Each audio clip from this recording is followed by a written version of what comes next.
ખટોદરા વિસ્તારમાં પ્રેમ અને તાંત્રિક વિધિના બહાને યુવતી સાથે દુષ્કર્મ અને કરોડો રૂપિયાની છેતરપિંડીનો ચોંકાવનારો કેસ સામે આવ્યો છે।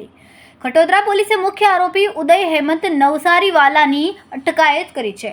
મોટા પાયે મુદ્દામાલ રિકવર કર્યો છે। હાઈકોર્ટમાં પોલીસના સહકારના નામે જામીન મેળવ્યા હતા, પરંતુ સહકાર નહીં આપતા હાઈકોર્ટે પોલીસે રિપોર્ટના આધારે જામીન રદ કર્યા।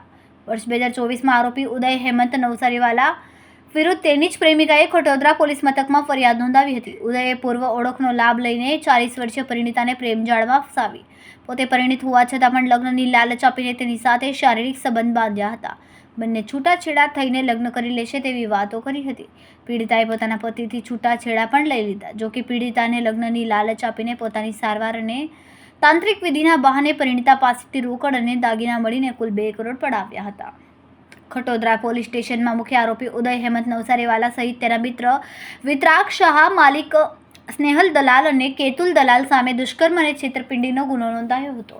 પોલીસે અત્યાર સુધીમાં આશરે 60% મુદ્દામાલ રિકવર કર્યો છે અને આગળની તપાસ શરૂ કરી છે। પોતાના ઘરની અંદર આઈસીયુ જેવું સેટઅપ કરીને પીડિતાની સાથે છેતરપિંડી કરી। પીડિતા તેની ઉપર વિશ્વાસ કરતી હોવાથી આરોપી ઉદયે તેના મિત્રના માધ્યમથી પીડિતાને જણાવ્યું કે તે ગંભીર બીમાર છે અને તેને પૈસાની જરૂર છે।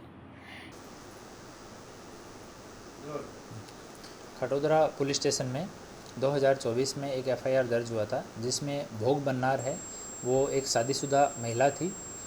उसका एक स्कूल का क्लासमेट था जिसका नाम उदय हेमंत भाई हसमुखलाल नौसारीवाला। ये एचपी गैस की एजेंसी चलाता है। ये दोनों ही शादीशुदा थे।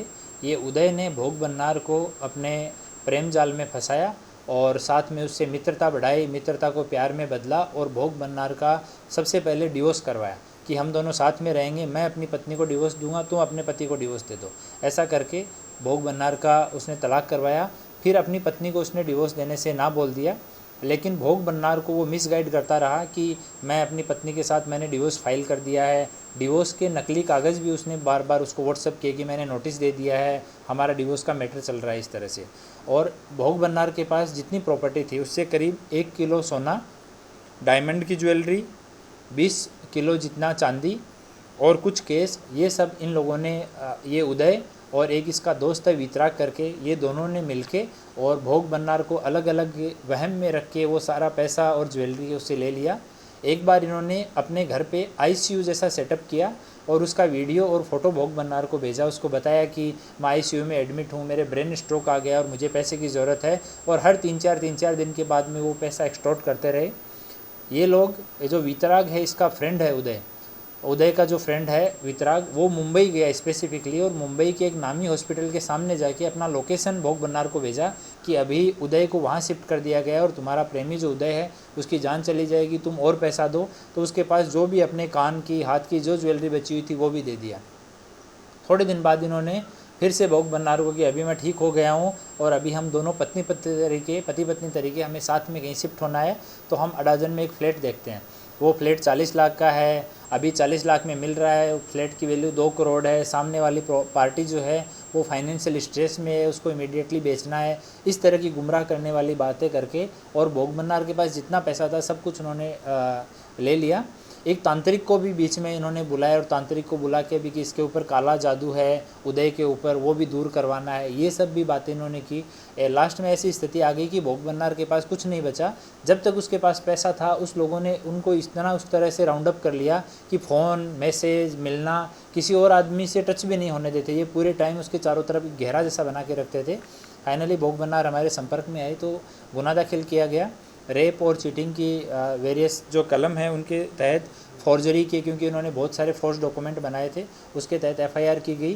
वितराग को पहले अरेस्ट कर लिया गया था और उदय जो है उसके नामदार हाईकोर्ट गुजरात में उसने कांटेक्ट किया तो ऑनरेबल हाईकोर्ट का डायरेक्शन आया कि उदय जो है वो इन्वेस्टिगेशन में कोऑपरेट करेगा और उसको अटक नहीं किया जाए बिना हाईकोर्ट की परमिशन के।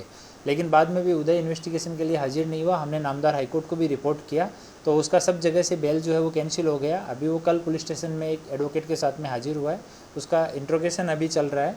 इन लोगों ने मिलके फेडरल बैंक जो है वहाँ से वो गोल्ड रख के 45 लाख रुपए का लोन ले लिया उदय का पहले का कुछ का इधर उधर का हिसाब किताब बाकी था, वो उसने चुका दिया। कुछ और लोगों को इसने कुछ पैसा दिया हुआ था, जहाँ गोल्ड रखा हुआ था, किसी से पैसा लिया हुआ था, वो सब करके इस पूरा जो ये अमाउंट है, ये आज की वैल्यू में करीब 2 करोड़ रुपए का अमाउंट होता है। और 2 करोड़ जितना इन लोगों ने भोग बन्नार को भुलावे में रख के उसको प्रेम में फंसा के ये सब उन्होंने ले लिया। और उसमें से 60% जितना रिकवर हो गया है। एक जो लोन लिया हुआ था 23 लाख रुपए का फेडरल बैंक से, उसके लिए हमने वो पैसा वहाँ से रिकवर करने के लिए नामदार कोर्ट में अर्जी की थी, लेकिन उसमें बैंक ने वादा लिया है कि हमने लोन के बदले में, गोल्ड के बदले में हमने लोन दिया है, तो इससे हमारे हित प्रभावित होते हैं। तो उसकी सुनवाई नामदार कोर्ट में चल रही है। हम लोग प्रयास कर रहे हैं कि भोग बन्नार का एटलीस्ट जो फाइनेंशियल लॉस हुआ है वो रिकवर करवा सकें। तो 60% जितना रिकवर हो गया है। बाकी अभी दोनों से, उदय से और वितराग से, ये दोनों ने इतना पैसा हड़पने के बाद दोनों ही कोर्ट में चले गए और नामदार कोर्ट ने इस तरह का डायरेक्शन दिया कि इनकी पूछताछ करने के बाद में इनको अरेस्ट नहीं किया जाए, ये इन्वेस्टिगेशन में कोऑपरेट करेंगे और अरेस्ट करने से पहले नामदार कोर्ट को सूचित किया जाए। इस तरह के डायरेक्शन हमें मिले, तो नामदार कोर्ट के सभी डायरेक्शंस को फॉलो करते हुए हम लोग इसमें इन्वेस्टिगेशन कर रहे हैं और आगे की अभी पूछताछ चल रही है।